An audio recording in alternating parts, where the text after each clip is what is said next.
This program is intended for mature audiences. Parental discretion is advised. It's all family night. It's Christmas. We're talking 80s Christmas Wrestling Part 4. Hit it.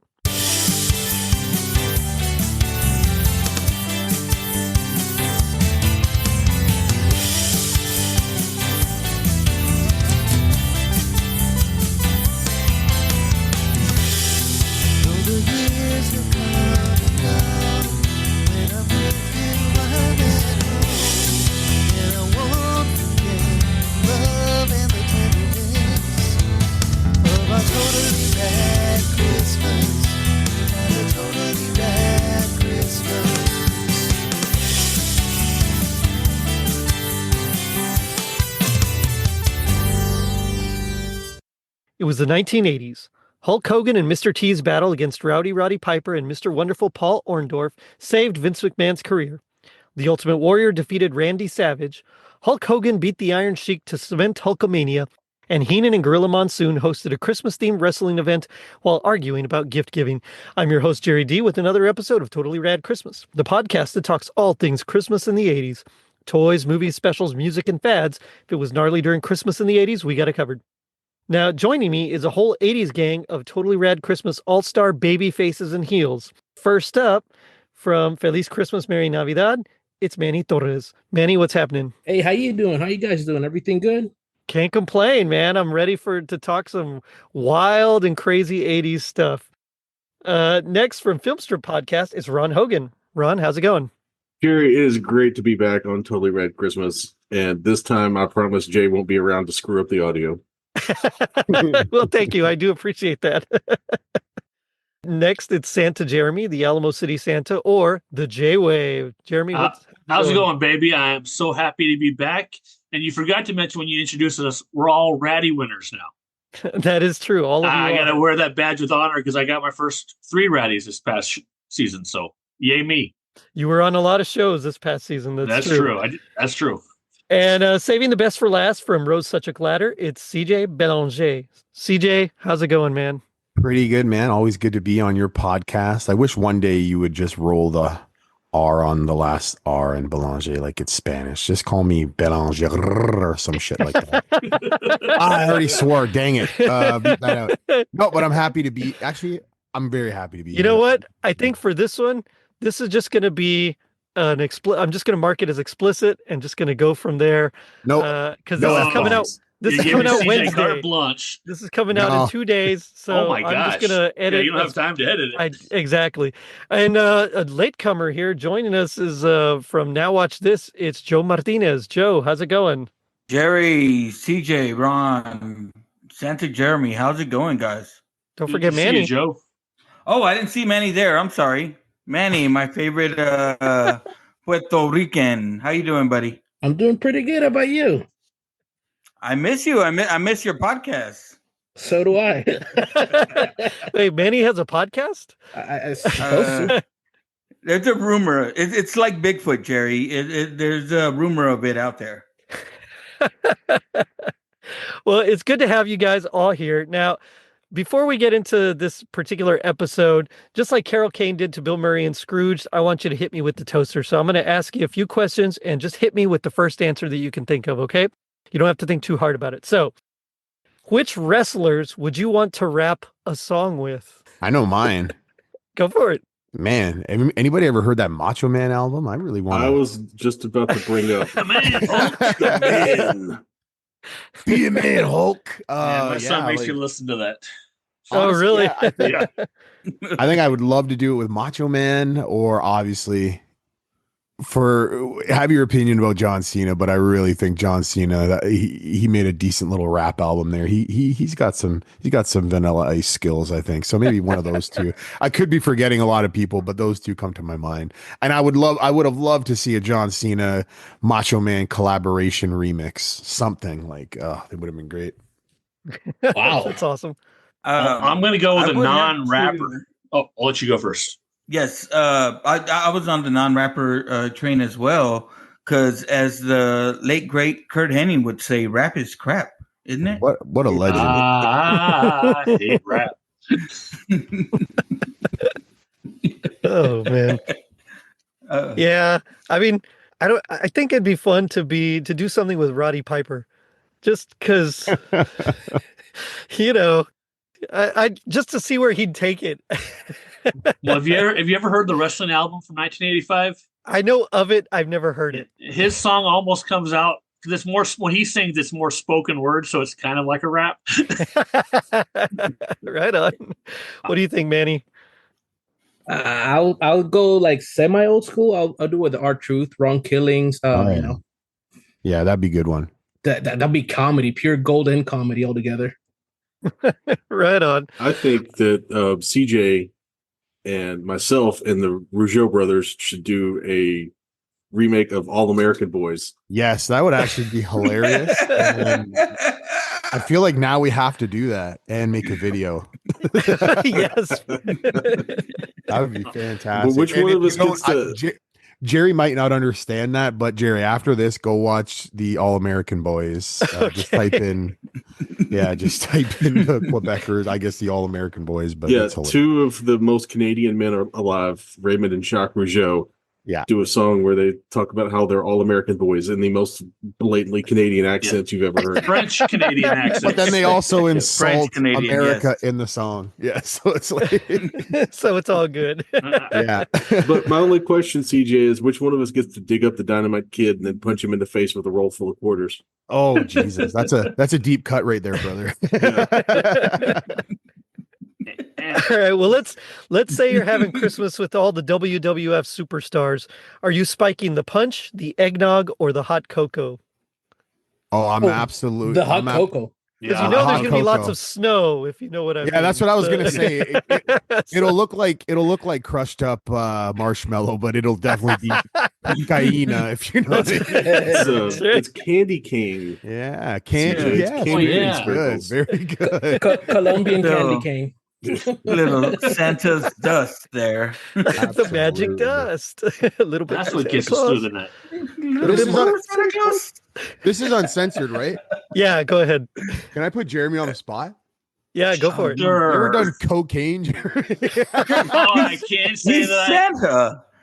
He's in the Santa. biz, brother. Yeah, but this has been the business in the 2020s, not the 80s. Okay. Hey, so Jeremy, he's about question, 20, 25 were you years wrestling too in the 80s? I What's that? didn't get into the business until 2005, so 20 years. Oh, so yeah, a long time after cocaine. I was a Okay, child perfect. in the They teenager in cracked the down. You cracked down on the coke. Anyway, sorry. I'll have you know in 2005 you could still get a job with Ian Rotten where he would get paid in all the pills you can eat. I wasn't ready to work that. I've never been ready to work on a national level. Not that Ian Rotten was ever national, but yeah. If you consider Indiana a nation, yeah.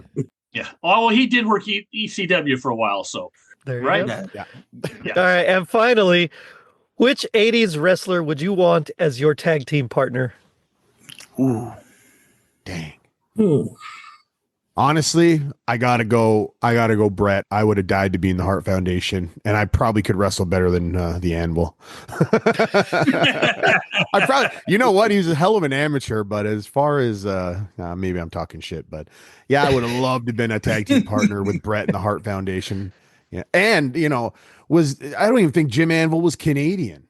So it kind of No, he was from like Nevada, I think. Yeah, I think so. So that would work. We'd be the Hart Foundation Canadian boys. I would have loved. There you go.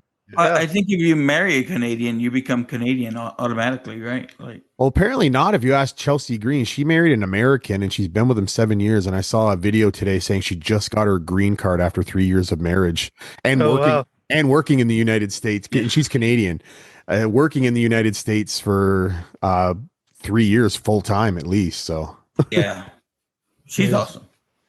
I tell you who I wouldn't want as my partner, and that's Shawn Michaels, because he's been known to put his partner through a plate glass window.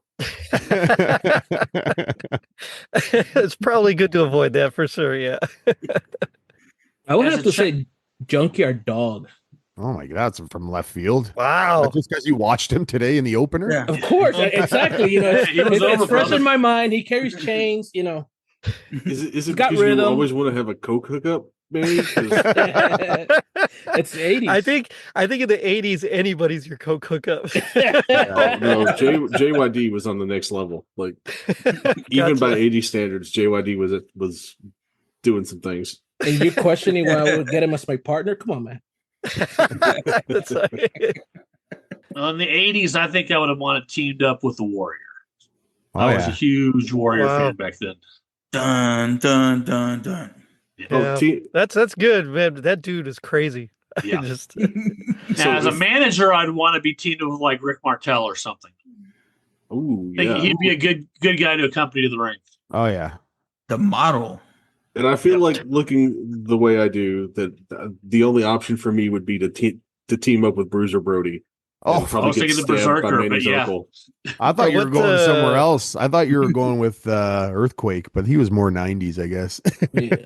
Yeah. I'm not that fat. Come on. No, the beard, man, the beard. Oh, okay, that's fair. well, that's just a way for our listeners to get to know you guys a little bit better. So thank you for that. I just also want to say Jeremy chose a Canadian. We both chose Canadians. I think we picked the best. Oh gosh, I take that back.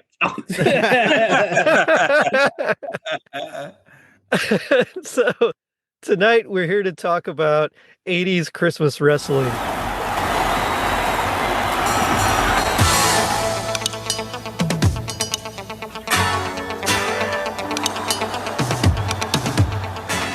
Again, this one aired December 21st, 1987. They were live from Caesars, well, you know, quote unquote, live from Caesars Palace in Atlantic City on the USA Network. And there were some interesting matches in this one.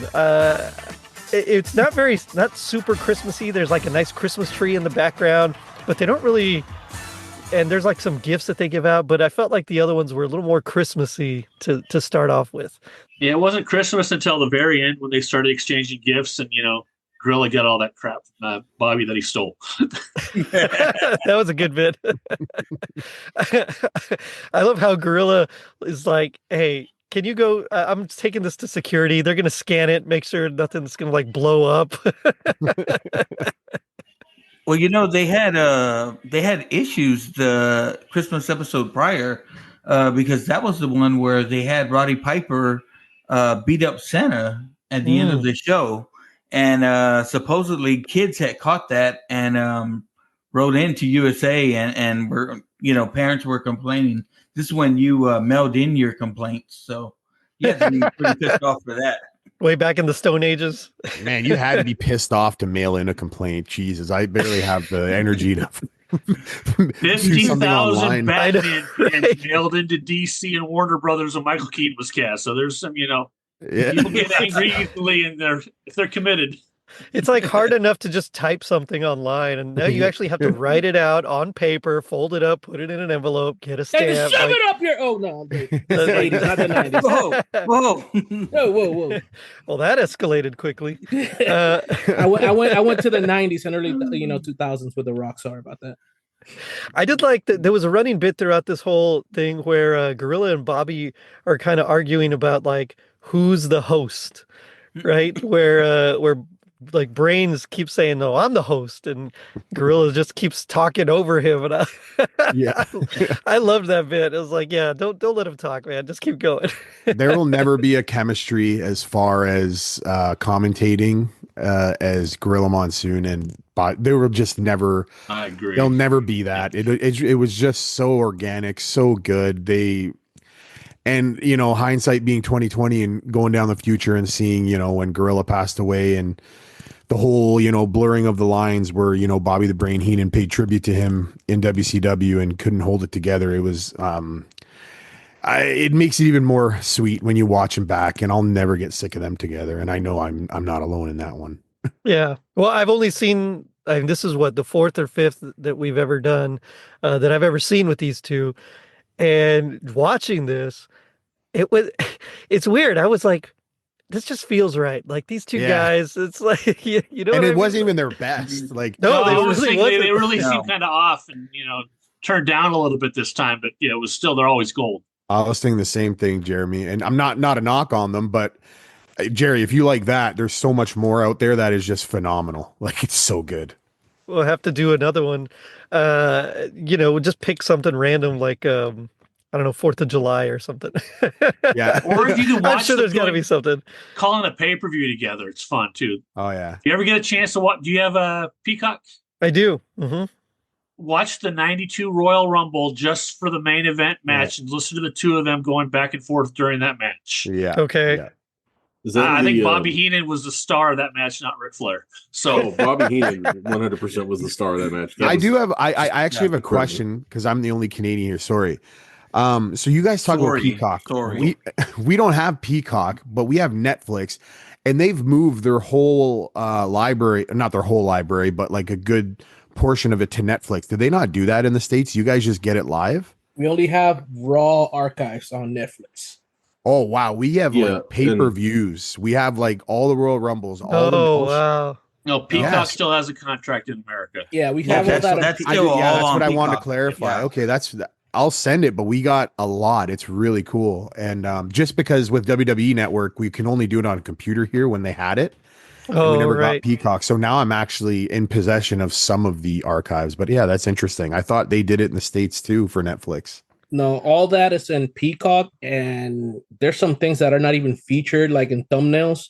But if you search, you find so much stuff from WCW, ECW, back on the freaking DVDs that I used to, make a line to buy and all that. They have a lot of stuff there. Not everything, but they do have quite a bit. I remember going to the HMV or Sunrise Records. I don't know if you guys have that in the States. It's like maybe Sunrise, yeah. Yeah, so I remember going there and buying it. I remember buying the DVD of like the WWF Divas in Hedonism, Jamaica, and I felt like I was committing a crime. The Girls Gone Wild of yeah, it was pretty much that. Like I remember like I bought something else so non-discreet just and like put on top of it, and like I just felt like a little perverted little scumbag. But I could not wait to get home and just fucking like, you know what I'm saying. And look how you grew up, Yeah, you didn't have to say that. We know you went and got some other videos to take it shows. All in love with Stephanie Bucker there, guy. Oh, anyway, let's go. Yeah. Let's not talk about all that. But so Gorilla and Bobby, they're arguing about it. We get the very first match. It's Hercules versus Junkyard Dog. God. I don't know the lady that's the commentator. Mike would work. But that's a guy, Jerry. Really? Sounded like a chick. No, Bruce Pritchard. No, so Mike. Mike Quirk was Mike a McGurk. woman. She used to be a female announcer, ring announcer too. Yeah, she is Mike's the daughter a woman? of. Yeah, she's the daughter of. I don't know how much anybody else knows about the territories, but she's the daughter of Leroy McGurk, who was the dude who owned like Oklahoma, Arkansas, Missouri, and the place that made Junkyard Dog a star, Louisiana. Really? I did not know that. Yeah. That's before Bill Watts. Ron. I like it. And then part of the reason why she got this job was when Vince bought out Leroy McGurk. He was like, "Give my daughter a job." Oh, when you're talking about Vince, I thought she did something else to get the job. That you're going to Dark Side of the Ring. She ended up leaving the company because of stuff like that, I believe. Wild. Yeah, the long running rumor is she left because Vince was trying to show her the genetic jackhammer, but she said it was because of drug Vince use. tried to be Vince. well, one thing she says right away is like, it's chain against chain. And it made me realize both these guys, both Hercules and Junkyard Dog, came out wearing these big, heavy chains. Yeah, they both picked him up from the same bucket and then just walked out one after the other. It was like the weirdest thing. I was like, okay, I mean, I get Junkyard Dog. I didn't know Hercules did that too. But... Well, he breaks the chains at one point. Him and the Warrior had a tug of war and the chain broke. Oh, really? Yeah. And that was after this, I think, because Warrior and him were like 88. No, yeah, he had the deal where he'd stand in the middle of the ring and swing that chain around. I always thought, man, if he ever let that go and it got into the crowd, dude, that's a lawsuit waiting to happen. Oh, yeah, huge. Can I ask a question? Did anybody seriously sit and watch this entire match?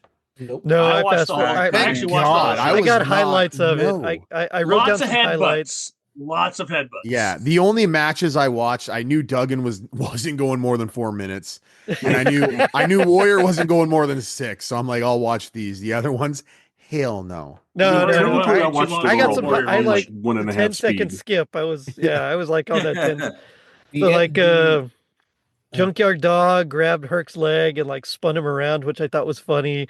There was like a double clothesline on each other, which I also Oh thought yeah, was yeah. funny. Yeah. I was like, okay. But then Herc pins him with help from the rope, and the announcer doesn't seize it, and so he wins the match. Dastardly villain. And Hercules that time stopping him with a knee to the chest. Oh, he's got some help. Down. But Hercules, I believe, that time with a little bit help from the rope. Fabulous, He did. fabulous. But it wasn't a true win, though. The winner of the match, Hercules. We cut back to Bobby and Gorilla, and Gorilla's asking, how could he condone that? Did you see that? How can you possibly condone that? Foot on the ropes. It's easy. What do you mean it's easy? I condone it. It's Christmas. Yeah. It's like, that's great. It's because, and then Bobby, I think Bobby has a wrestler on every match. Not Well, quite. that's what Not he quite. does kind of make a Gorilla mentions a comment, and that's why Bobby says something like, "Oh yeah, it's all in the family. You know, it's Yeah, Christmas yeah. time. It's all about family." Yeah, he So- wasn't on the second match or the Hacksaw match. But there Oh, was okay. someone noteworthy in WWE history on that second match. So the You- second does- match yes. was what, the Conquistadors versus the Young Stallions? Oh Yep. my Does anybody know God. who that ring announcer guy is? No. Bruce Pritchard. No, the actual guy actually doing the ring announcing Oh, Oh no! in the ring. No, I don't recall. No. So that dude is Mel Phillips, and if you've Oh ever yeah. Oh yeah. heard anything about the WWF ring boy scandal, he is the dude who was molesting all the ring boys. Ooh, Yeah. That's still making news now. Yeah. Yeah, yikes! They're still ongoing. Back up in the news Ron's after bringing all the lawsuits. dark side of the ring back. Ron is just an encyclopedia of perviness. Like, I'm an he's just like- encyclopedia of who's molested children on WWF. Oh I forgot to make note of Mel God. Phillips, but yeah, I knew about him. That's crazy. He's like Hercules Hernandez. Oh no, he's clear. He's good. Herc was fine, but Herc did cut the famous promo where he was flexing and he's like started talking about a steroid regimen in the middle of the promo. You think you can compare with this? Oops! This is 250 cc's of Decadenable. Were they legal still at that point though? Because there was a gray area in the WWE in the Vince era where they were still legal and This was before the Vince era, so they were still kind of legal, but also Oh. pretty much. We're I'm gonna put pretty legal sure there's in still a quotes, very right? gray area in wrestling. That's right. That's right. You don't get trapped like that normally. Brain and Gorilla, they're introducing the next match. They're talking about the Conquistadors, and I like how Gorilla's saying they're direct descendants of Cortez. They're from South America. Cortez wasn't in South America. He went to Mexico. Did enough damage there. but I love how they're masked, but they're wearing these like gold lame like bodysuits. It's the worst thing ever. It's the worst like thing. reminded me of like Megaforce. Oh, If you ever remember that 1982 movie. They look like the bad guys in the Power Rangers, right? Like the Putties? Yeah, Putties. Yeah. The total Yeah, putties. they were like slightly upgraded putties. They were like season 3 putties. Remember That's when we right. were kids, we all totally thought we could kick a putty's ass. Like, Heck yeah. no problem. Oh, It was just hey, sometimes I still do, so. The Foot Clan too. The Foot Clan too. From, I can but from, take it. from that match, the only thing I think that was pretty cool was the ending, like that freaking somersault from the top turnbuckle. Oh yeah. Oh yeah. That was a clean, beautiful move. We have so many moves nowadays, and you let something like that slip. We have guys that could probably pull it off now, but that was Well, there was a bit where one of the guys had him in a headlock, and so they were like trying to lift him up, but he like with his legs like grabbed the other guy with his legs, and then he like flipped them both, and I thought that was like super cool. That was Oh, pretty those cool. dudes were Yep. jacked too, man. They had to be on the juice with their Farrah Fawcett hair. It's funny. One of these guys goes on to be one of the Four Horsemen in Paul Roma. Oh, yeah, Paul Roma. Yeah, well, we'll put an Well, like, asterisk on is he that. really? Well, Yeah.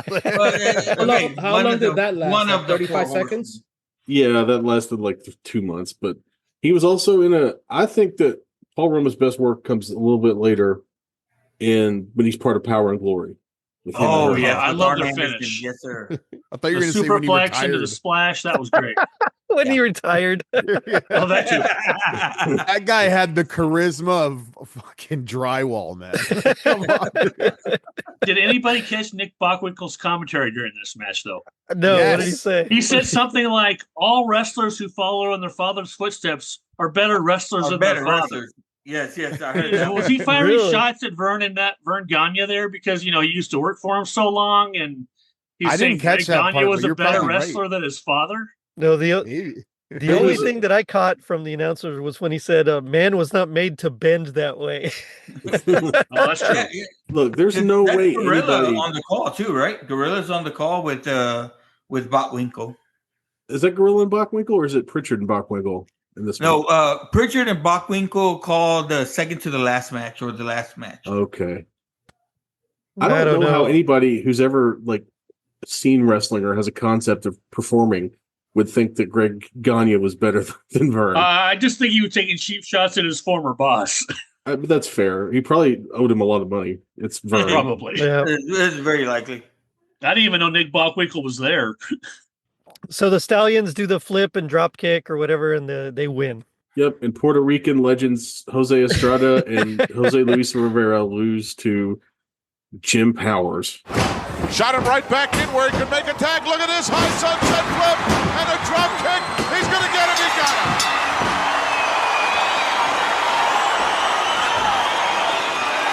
As the Boston Garden erupts, and look at the big smiles on the face of the young Stallions. Let's get the official word.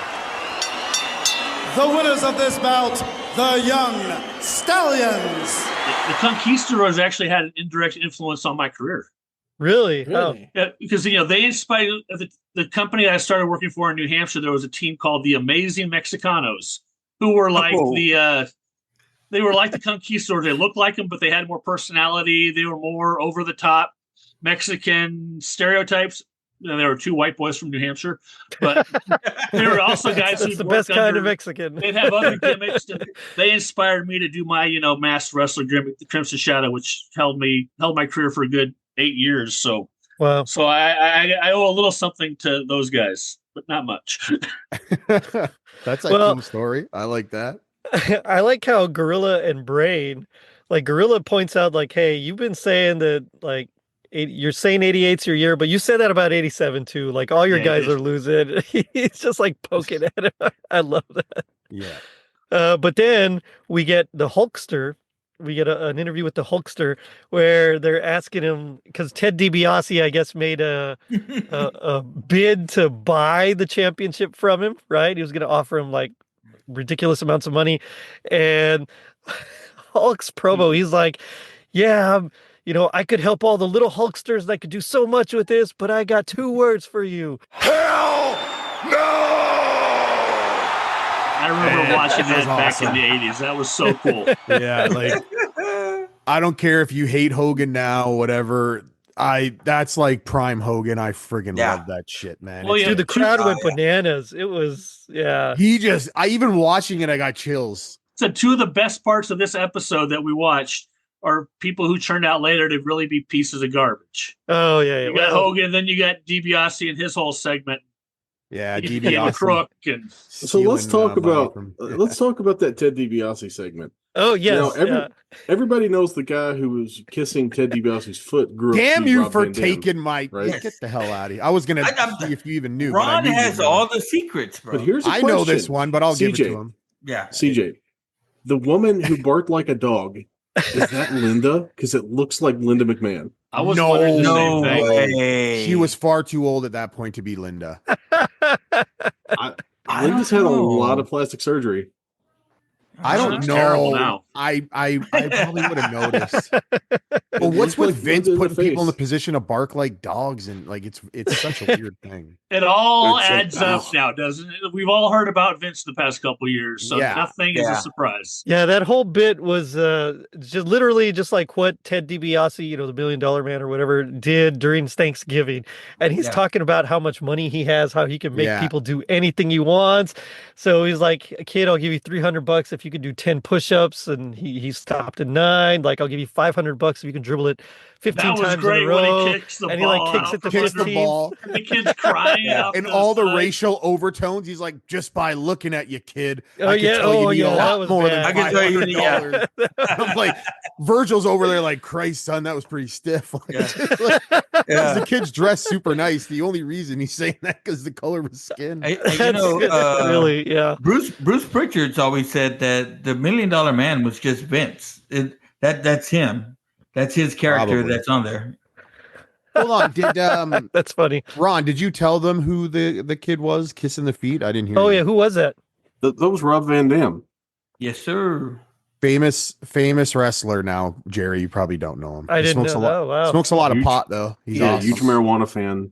I mean, Um, that's a downgrade from cocaine, but I guess. Long story short, he came up big in the 90s through ECW. He, for me as a Canadian, he was very much just like a myth in the black and white wrestling magazines that I'd get here. And tape trading of ECW was sparse out here because it was only shown locally in the States. So finally, I really got to see Rob Van Dam when he came to Raw, when they brought him up. And then finally on TNN when what was it, 99 that they finally came on to TNN. And that's when I got my first full dose of Rob Van Dam. And he's one of my favorites ever. Nice. He's fantastic. I've met his wife a bunch of times. Really? Yeah, Katie Forbes. She was on TNA for a while. Yeah, when she he was nice? there. She's a okay person. Okay. Well. She comes to town. She's an Gotcha. She's kind of attractive, and we'll just leave it at that. And never really met Rob, but I remember being backstage at a TNA show, just watching him stretch. I'm like, holy crap, I'm right next to Rob Van Dam. Yeah. Closest I ever got to Rob Van Dam was at a show in Canada. It was one of their final shows for ECW. They were in Mississauga. And I was sitting 5th row where the wrestlers come out, and Rob Van Dam he hit my hand, and it was the coolest thing in the friggin' world at the time. That's cool. Chili Willie also got Irish whipped by Steve Carino into the barricades, and that's when I learned never to leave my hand on a barricade at a wrestling show because I almost broke my wrist, and that's no joke, man. It hurt. Oh for man, 3 weeks. I've broken my wrist. I know that's not a joke. You know what's funny? I have a similar story, except I was watching RVD and Sabu versus Tommy Dreamer and Mike Samples.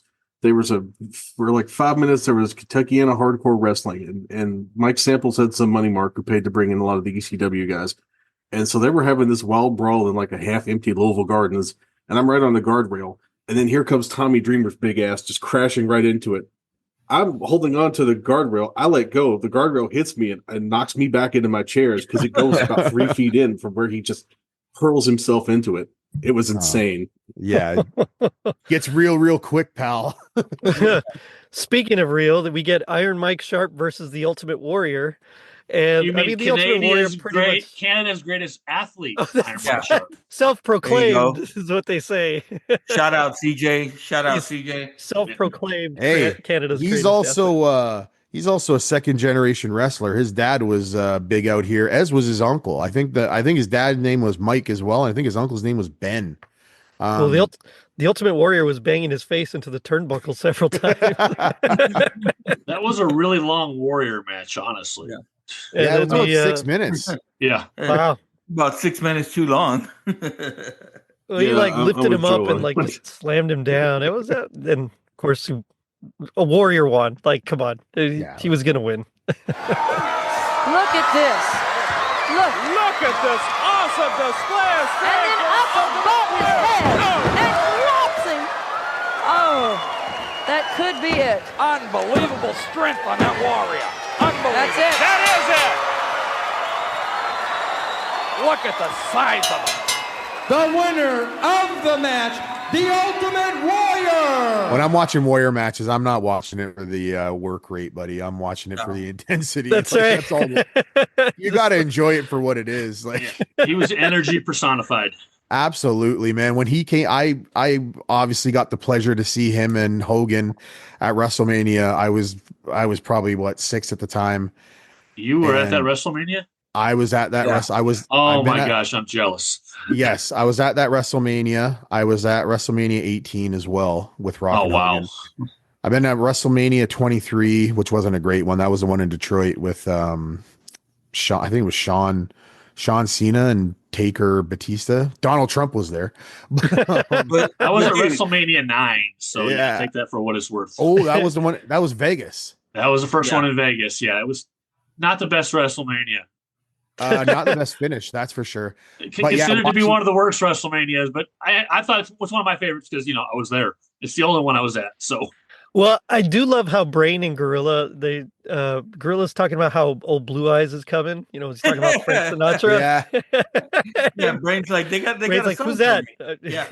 Oh, you know what's funny? Hold on. Since you brought up WrestleMania 9, if you want to laugh your ass off, watch Bobby the Brain Heenan come out with he comes out with Gorilla at WrestleMania 9, doesn't he? Gorilla was not on that show. He was backstage that show. Yeah, that's what I thought, because I just remember Bobby coming out and he's backwards on the camel or whatever, isn't he, or something like that? Yeah, that was the debut. That was the night JR debuted. Yeah, that's what. Yeah, Macho Man came out with the women, and Bobby came in riding backwards on the camel. Yeah, you got to watch that. It's hilarious, man. That beautiful Caesar's parking lot. Yep. I heard it was also they also played tennis there too sometimes. I don't know, but I do like how he's talking about Frank Sinatra. Never heard of him. Who's that? And Gorilla's like, "Hey, you got to watch out. You could end up in a river." Yeah. And he's like, "A river? Oh, is he a scuba diver?" It's just like, I love these guys. Anyway, so then we get Hacksaw Jim Duggan versus Rex King, the policeman of WWF. Rex King. So his name was King. I guess so. I don't know. All I know is, let's see, what King was slingshotted in a corner and clotheslined, and he did, what did they say? Duggan did like a football charge to pin him. So. Oh, look at this. The 3-point stance coming up. The special football charge. Oh, good night. Stick the fork in Rex. He's done. Joey Morello making a 3 count.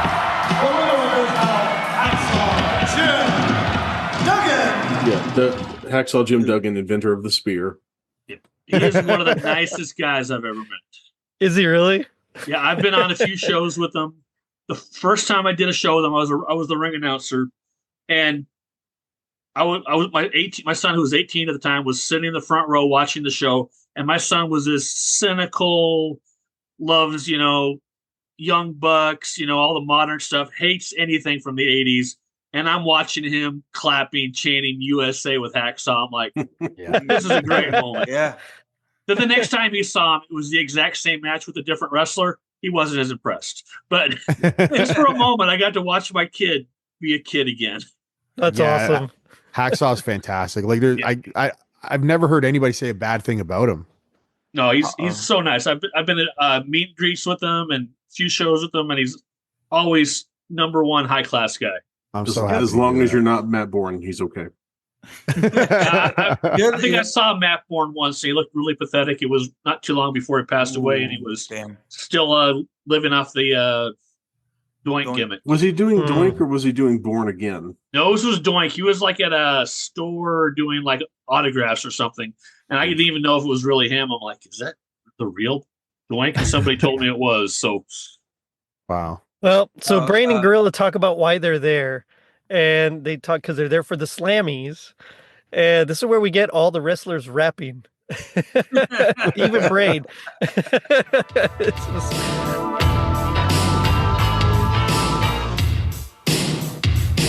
I've heard a lot of idle chatter. That really doesn't matter to me. A lot of you guys want to see me in agony. But the measure of a man, understand, is more than your common pattern. It's the way I'll make you eat those words that matter. If you only knew. They plug, of course, Sunday, January 24th on USA, the Royal Rumble. It's free. It's not pay-per-view. And so Brain's like, well, free? What do you mean free? And you know why it was free? Why was it free? Because WCW was running the first Clash of the Champions that night, so they ran that against it. Yeah. Ooh. It was just stick it to WCW. Nice. That's how you count a program. That's awesome. Yeah. That was the first Royal Rumble ever as well. So. Also won by Hacksaw Jim Duggan. It was only a 20-man match. Now, do you guys know where it was? It was in Canada, right? Hamilton, Ontario, Canada. Baby. I was not there. I was only 3, but if I was older, I would have been. You were 5 at WrestleMania 6, so he wasn't that big the John Cena heel turn, just recently. So I hate you, CJ. Honestly, not to like detour this, but like it was really cool to be there to see how it's been executed since. It's a big letdown, but it is. Yeah. Anyway. Yeah. So the next match is Danny Davis versus Sammy Houston. Oh, go ahead. Before we go off and talk about Jake Roberts' brother, what did you guys think of the song? Jimmy Hart outclassed Jimmy Hart. Yeah. Jimmy Hart is Jimmy a Hart wizard. a couple months ago, and he was really cool too. If it and had we just talked been, about like- music, and he's written so many songs we all love. Yes. Yeah. You don't want to know what he told me his favorite song was that he wrote? What? What? HBK? Dusty Rhodes' American Dream. Oh man. Oh, nice. I thought you were I going to didn't say All realize he American Boys. He probably wrote that one too. But No, he did. yeah. He said the biggest hit was, Shawn Michaels, but his favorite was Dusty. I feel like I if love that that song one, had too. just been like Jimmy Hart and Coco Beware, it would have been actually pretty good. Yeah, Coco could sing too because he did the Pile Driver song. Oh, that's Probably right, around the that's same right. time. Yeah. Man, Coco Beware. I actually gotta spent catch a day all with these. him. He was really cool. It took me to Whataburger for lunch one day, and Nice. That's awesome. Do you Yeah. want to know a song that Jimmy Hart made that maybe not a lot of people know? Maybe Jeremy and Ron know. He created the NWO Wolfpack theme. and he wrote most of the way. WCW knockoff songs too. I think. Yeah, I think he did DDP's knockoff music from Nirvana too, I think, but I'm not sure. He did. Um, that Wolfpack song is actually really good. It is. Don't turn your back on the Wolfpack. Yeah. You might Especially wind since it's up a in a body bag. Definitely outside of his wheelhouse to do something rap adjacent. Damn, I friggin' messaged Jerry before this, and I'm like, "Can we not go long? I'm really exhausted." And come just, I Wolfpack's won't back shut my causing mouth. mass destruction. I text Sorry, Jerry Jerry. telling him that I was It's okay. sick. I probably wasn't going to make it. Yeah. So Danny Davis versus Sammy Houston. This match was No. Pier 6 brawl. Yeah. yeah. It was. If But you want Mr. work Fuji rate- has like a little cameo in the corner. And he's just talking about Dibiasi's offer and how awful it is, of him trying to buy the championship. It's like that's how guy's boring got- this match yeah. is. They're like, all right, put someone else in there. I just don't Got David Lee understand- Roth pants or something, man. Come on. I just don't understand Vince's obsession. It's 'cause he was with a trying to former get referee. Danny Davis over. Yeah. Oh, is that why I he has don't the know. stripes? Okay. Yeah, Okay. because This thing he ran was a for like referee 2 that was years. fired for life. Then came back a couple years later. Mm. He was screwing over baby faces. He screwed over the Hart Foundation, not the Hart Foundation, the British Bulldogs for the Hart Foundation. He screwed over Tito Santana. And so eventually Jack Tunney, suspended him for life. He was the earliest like crooked referee Yeah. that I can remember. And then I he was always wearing those remember tights. He had to wear the long twins. john shirts because he had no upper body. So Well, Houston goes after the mouth of the South, and Davis hits him with the megaphone on the head and gets back in the ring, and he's counted out. So Davis wins. I'll wait and see who gets his hand raised here. As the action continues, Hebner's over there with the announcer right now. These two really want a piece of each other. Did he give him the word? I didn't He gave see him it. something. He Well, said let's something get to it. him. Let's get it if we The can. winner of this bout by a countout, Dangerous Danny Davis. Yeah, you can tell the talent in the Smith family is in Jake the Snake Roberts and not in his brother Sam Houston. well, his sister Rockin' Robin was their sister too. Yeah, but Robin was good, but Just Sam yeah. Houston was not. That's an odd bit. So Brain gives Gorilla his present. It's wrapped in nice gold wrapping paper. Gorilla wants to open it, but he's like, no, just open it later. Open it later, and that becomes like a running gag as well. And then we get the King Harley Race versus Jim Evans. Oh, this is bad. I do And, not want to remember Harley Race this way. Yeah, it was not great. I will say though that the suplexes were very smooth. They looked good. Absolutely. And man. that finish, was- that cradle suplex, it was different The than what cradle Mr. Perfect suplex. did. Yeah. Yeah. I preferred Mr. Perfect's, but it was something I'd never seen before. So this was Harley Race after his terrible injury, so he probably didn't have much abdominal flexibility left. But to be honest, he made it look fantastic. This is also 88. Like it was pretty friggin' cool still. But like Perfect Plex to me is way better. But Harley Race was 4 years away from retirement and probably 10 years too late. Like, you know what I mean? So that's not a knock. I love Harley Race. No, I know what you mean. I know exactly what you mean though. Yep. Here comes number 4. No. Here comes the cradle suplex. Get the hot shower ready. Evans is done. Stick the fork in him. Here is your winner, the King, Harley Race. So Gorilla suggests that he and Brain switch their gifts when we cut back to them. Brain's like, no, I gave it to you. You take it. Dude, can we just say, like, in the 80s, man, when you can wrestle with a beer belly and just make it look cool, right? Like, these guys look like the epitome of toughness, you know, with their big old beer bellies out there. Yeah, not so much anymore. Hey, Kevin Owens. Oh, yes. So we get an interview with Brutus the Barber Beefcake, who stops himself from dropping multiple F-bombs in the middle of the interview. He totally does. Yeah. He totally does. And he digs down to the hells, man, and he's trying not to say it, but yeah, it's just like, and you could tell like certain things he probably got from Hogan or whatever. He's like, you know what they call these, man?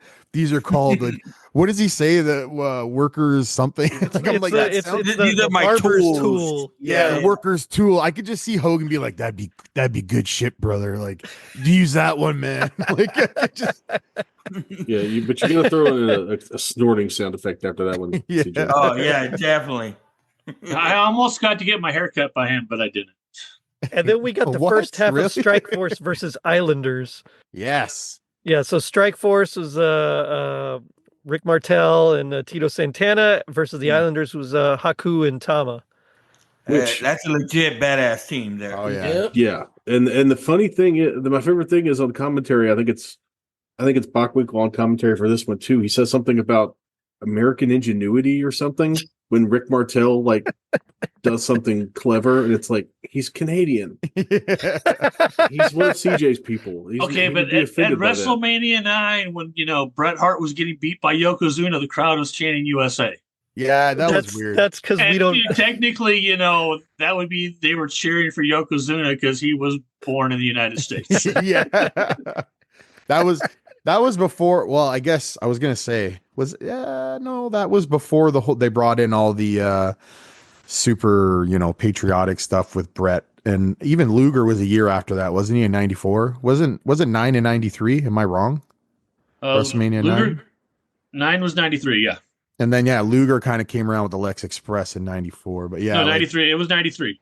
Luger debuted in '93 as the Narcissist, and by 4th of July, right after Hulk Hogan lost the title to Yokozuna, he slammed him on the Intrepid. I love you. I love how you know dates, man. That's amazing. I'm useless. It's called being on the spectrum. All I know is I loved when the crowd was chanting Weasel whenever the Brain was there. Yeah. Weasel. That's great. And Jerry, do you know who? I know you don't know anything about modern wrestling, but Haku and Sam Fatu are Tama. Sorry, well, I forgot his fake name for a second. They were both connected to WrestleMania this year. Yeah. Oh yeah, bloodline, baby. Yeah, they're both part of the bloodline because you've got because Haku came in to congratulate Tama's kid when he won the title. Yeah, and of course he is the dad of Jacob Fatu, the scariest person in wrestling. Oh, I love Jacob Fatu. me. Why is he the scariest person in wrestling? Just Google it real quick. Just Google his gimmick, anything that pops up, you'll see it. Why? Yeah, it's his gimmick, but also it's the jail time. Yeah, it's the felony. But can we kind of just no sidebar here and talk about Mania? We all watched Mania, obviously, right? Oh wow! I thought it was so freaking cool when they lowered down those screens and it had the entire history of the Samoans and the bloodline, and Roman is walking out, and you just see the history of them all. up there with Yokozuna, his dad, like Sika, all those guys. I got chills. I still get chills. It was so freaking cool. You just brought that to my mind. One of the very little highlights from that stupid weekend. Yeah, because the next night's main event was such a letdown. It was the whole weekend was like that week's Raw and SmackDown. No, there was so much better than the WrestleMania. There were weekend. some good matches, but not WrestleMania worthy. None of it was WrestleMania worthy. If we're gonna get on this quickly, it's I've never not had faith in Triple H. I've always think he's this long-term booker guy, but where was the long-term for WrestleMania? Like, I felt like it just got shoved together in the last few weeks. I know there was like, don't get me wrong. I think one of the best booked matches was the women's triple threat, and they delivered. Yeah. And that it was phenomenal. The build was good. How they made Io look like, you know, like she was piss poor. And then she comes on and she finds herself, and then it was fantastic. But as far as everything else, like, I find Triple H is letting us down, man. Like, there's not a lot going on. All right. Yeah. You're taking Jerry's 80s wrestling show. Yeah, sorry, Jerry. No. That's quite all right. It's quite all right. For the people listening to us in the 80s, this is what happens, you know, about 40 years later. So it ends up with all four. It's, you know, the Islanders and Strikeforce fighting outside the ring. There's a bell. I guess the Islanders managed to get back in the ring, and so they win, but they technically don't win. And when they give the belts, to him, like, the ref goes and grabs him and gives them back to Strikeforce, which I thought was awesome. Titles can only change hands on pinfall or disqualification. And Santana comes over that top rope, but the referee is called for the bell. Okay, there's a bell. Both teams could be counted out. One team could be counted out. Well, we don't know what he's going to call. Let's wait and see. Let's go up to the ringside for the official word. The winners of this bout by a countout, the Islanders. Oh, the Islanders, Haku and Tama, have been declared the winners by a countout. As far as I'm concerned, I can see where the champions were running out of gas, and they thought this might be the best way out. Bobby Heenan has given the tag team title belts to the Islanders. However, the title does not change hands on a countout. It was crazy to hear how over if you Tito and Rick Martel if you play were. WWE 2K25, you can play as the Islanders. So it's very cool. Like, if you play the Bloodline, you can go back and you'll play some of these matches that are that you're seeing here. That's cool. Nice. And then at the end, we get Brain and Gorilla, and because Brain's like, just open it later. I want you to open it later, but Gorilla wants to open it now because he doesn't trust him. So he opens it up, and it's just a bunch of like matchbooks and like junk that he stole from Caesar's Palace. That was the most Christmas part of this whole episode too. There's nothing in there that'll explode. Don't open that. Who bought this? Miss Betty. Miss Betty. Yes, don't open that. Spent a lot of money, I know. Please. I know you. Cheapskate. Oh, give me a break, will you please? Look at this, folks. Look at this. Everything that you could possibly steal from Caesars here in Atlantic City. No. That was switched by that guy. He switched it. What we got you was a hand Miss Betty got this? Yes. She must have been in every room in the joint. What are you trying to imply? Huh? No. It was a hand-carved. There was a hand-carved napkins with a gold-plated gorilla on it. Sugar. I don't even use sugar. I use sweet and low. $3,700. I don't know where that came from. Who is that guy? Please, you're not getting this. What do you mean? You gave me that. That's my Christmas present. No, absolutely not. I had nothing to do with that garbage. This is ridiculous. My favorite part of that segment was Gorilla saying, I don't even eat sugar. I use sweet and low. As if that would improve things. You know, we didn't know any better back then. You think Bobby would have known the difference too, but yep. Okay, so I do have to ask, what would you guys say is your happiest like moment with this, or memory with it, if you remember this one? Well, I didn't remember this episode, but this actually just gave me a lot of just memories of wrestling in general. Like Hercules and the Warrior was the first main event for the first WWF event I ever watched. I got to remember hanging out with Brutus Beefcake a couple years ago, hanging out with Hacksaw. It just reminded me what I loved about the business, and I still love, you know, as I go out to the ring every month. So right on. It was just nice hearing Gorilla and Bobby Heenan again. Yeah. And it was interesting to hear Bruce Pritchard doing commentary too, considering he's best known, at least in WWF, for being the obnoxious Brother Love. But I've watched a lot of after this he gets fired and goes back to Texas and is like the commentator for Global Wrestling for a while, which was on ESPN. And so that's where I knew him best from, is from Global. But it's interesting to hear him in this kind of context. But this is before Brother Love, I think. So the incredible waves of nostalgia of hearing Gorilla Monsoon and Bobby Heenan snap at each other in the funniest way possible. For real. Yeah. Ron took mine, but it's that's mine too. Yeah. It's really the nostalgia of hearing Bobby the Brain Heenan and Gorilla Monsoon. It's equivalent to a warm blanket. It's what I grew up on. It's what I remember. It's comfort for me. That's the happiest part. Seeing these guys bounce off each other and brings me back to a simpler time. I think it brings us all back to a simpler time. And we didn't have to pay bills, man. That was the best part. Yeah. For real. Yeah. No, CJ, your favorite part was watching JYD crawl around on all fours like he's searching for a dropped baggie of Coke. That's racist. Hey, I said baggie of Coke. I didn't say something racist. Thank you. Just making fun of 80s wrestlers. They're all on Coke. Coke's for everyone. Yeah. If I could say, my first WWE live show was in 1988. So these were the guys that I was seeing, Rick the Model Martel, Tito Santana, of course, Hulk Hogan. So that's what it takes me back to is the original, the 1980s playing cards that we all probably had as kids. Remember. That's awesome. Okay, well, now we come to my favorite part of the show, which is a little segment I call Gag Me with the Spoon, where we do our best impression of our least favorite part of the this episode here. Now, as a guest, I'll let you go first. Just kind of set up the scene for us, and why don't we start with you, Jeremy? Well, I'll just go with anytime Duke Dorchester was doing commentary, the guy was abysmal. I can't remember anything he said, but he's always talking like this. I wanted to just mute my TV every time he came on.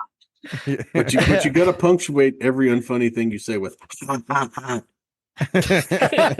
right. I zoned out at that point. I guess I zoned out.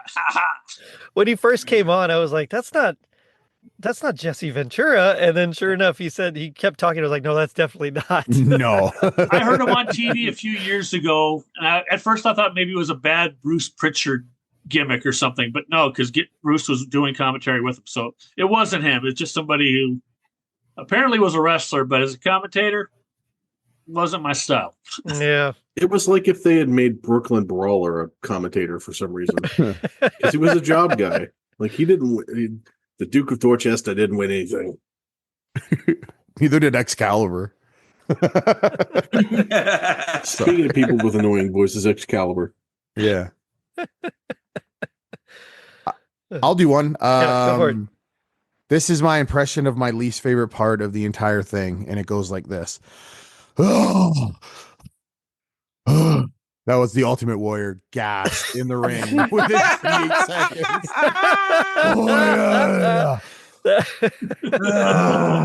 That was good. That sounds about right. That was good.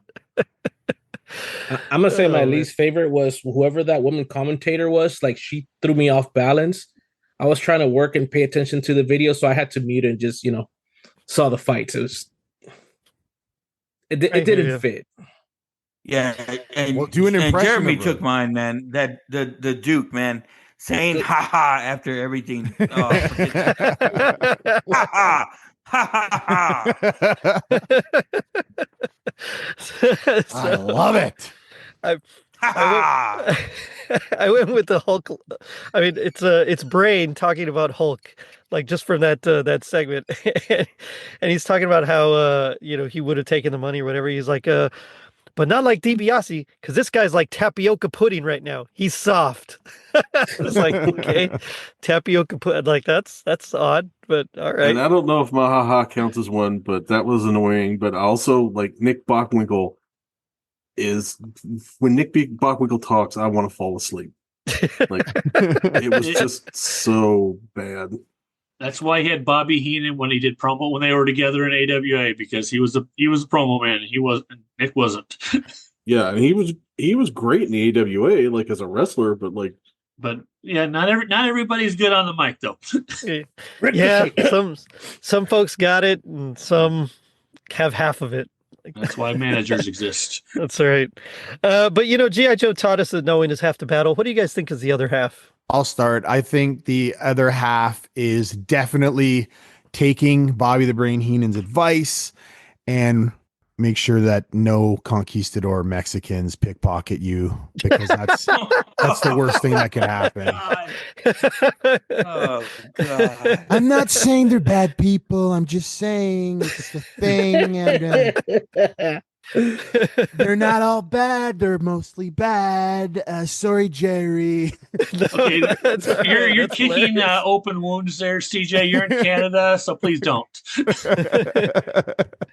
It's about to be America's 52nd state or 51st state. Oh, is that still the flavor of the week? Is that still happening? Because last time I checked, we didn't bend over, and now you guys are in a fucking deficit. Anyways, let's move on. Yeah, this could be a whole other podcast. Yeah. I'm sorry that I even said anything. All right, so if no one is half the battle, the other half is the little maniacs. Growing up and realize their hero was a piece of.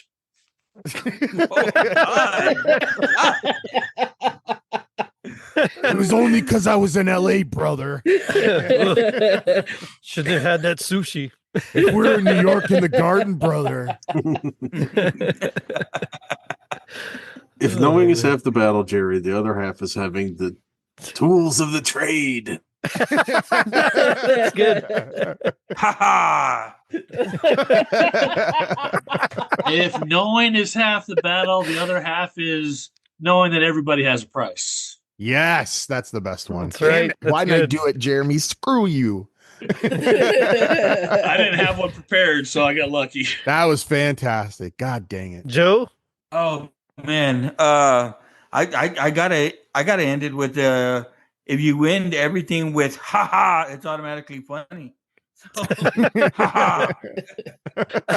That's good. That's good. Ha ha. And I just thought half the battle, the other half is just never accepting a gift from Bobby the Brain.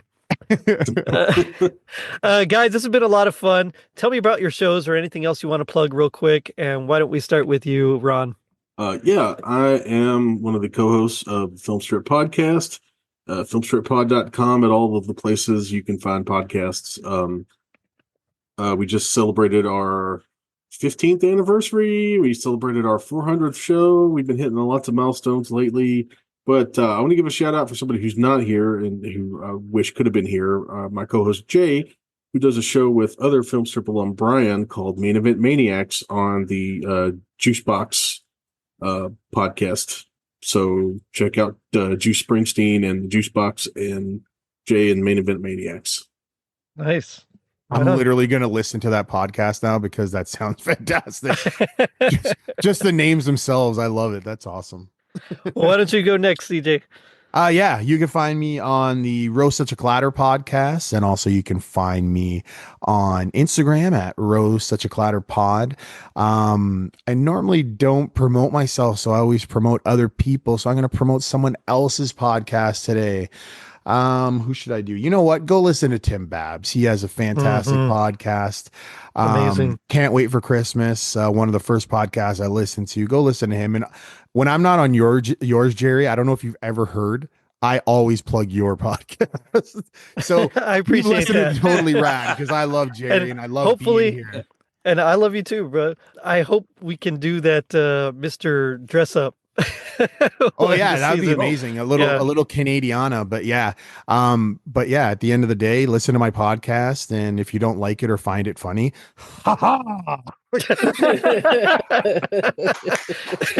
it's perfect. Joe? Well, when we are doing them, you can catch me at nowwatchthispod.com. Anywhere you find podcasts, you can catch Now Watch This. We usually cover movies, but we like to get into older movies, 80s movies, the best decade out there. But we like to get into different things, talk Halloween, talk Christmas. But again, if you don't catch me there, you can catch me doing the 80s wrestling podcast on Totally Rad Christmas. So please go check out the better of all of us, Jerry Davila at Totally Rad Christmas. No, I don't know about that. But I did like when CJ and Manny were on your show, man. That was great. Yeah, we've been trying to do it since that day, and it keeps postponing. So Joe, just set a date, not Thursday, Friday, Saturday, or Sunday. Or Monday, Tuesday, Wednesday. Sorry, Manny. Just not a day between Sunday and Saturday. Yeah. Those are the worst. Not any day of the week that ends with after VAY. 11. Yeah. Jeremy? Well, I don't have a podcast right now. I've been thinking about starting one that has nothing to do with wrestling or Christmas, but we'll see. You can occasionally hear me here. Last year, you could hear me a lot here, but I've slowed down a little bit this year. But if you're looking for a Santa in the San Antonio general area, AlamoCitySanta.com or Alamo City Santa on Facebook and Instagram. And if you want to catch me in the ring, catch the wave, baby, you'll find J-Wave, the manager of the Texas Treats, usually causing some trouble and hopefully not getting too hurt. But no, my wife gets every time I leave, my wife's like, "Be careful." I'm like, "No promises." Yeah. And Manny. All right, you could catch me one episode a year in my podcast, Feliz Christmas, Merry I was waiting for this shit. Still good. That's you can still follow me on Instagram, Facebook, Twitter, or X, but I don't like to do X, so it's Twitter. It is Feliz Christmas FCMN podcast. But you can catch me here 2 to 3 times a year, and if you want to invite me more, Jerry, then you can find me here at Totally Rad Christmas. Yo, I'm more dedicated to like Jerry's podcast than my own. So. Wait, CJ, what's it? Yeah, it's like podcast. It's podcast day, Groundhog Day. Because every year he just comes on random. He's like, I haven't put out an episode in a while, and I know that CJ always says it's Feliz Christmas and never posts anymore. Harry never posts. He's like, but I'm going to start posting more. And then next year, it's the same thing. It's like the Maple Leafs getting eliminated from the playoffs. It's a constant cycle. It's the circle. It's the way life is going and all that. But yeah, okay. Like I'm not going to give up on myself. You were posting on that episodes 3 years before you had a kid. You're never posting on there.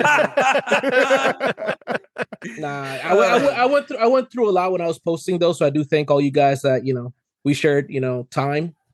When I started the podcast, that really did me some good to disconnect from the real world. Oh my God, now you got to make me feel like a piece of shit. Thank you. No, you're part of the people that helped me out, CJ. CJ. I love you. I get on you guys your ass, did good. but So me and Manny are really good I'm in a friends. better space physically, mentally.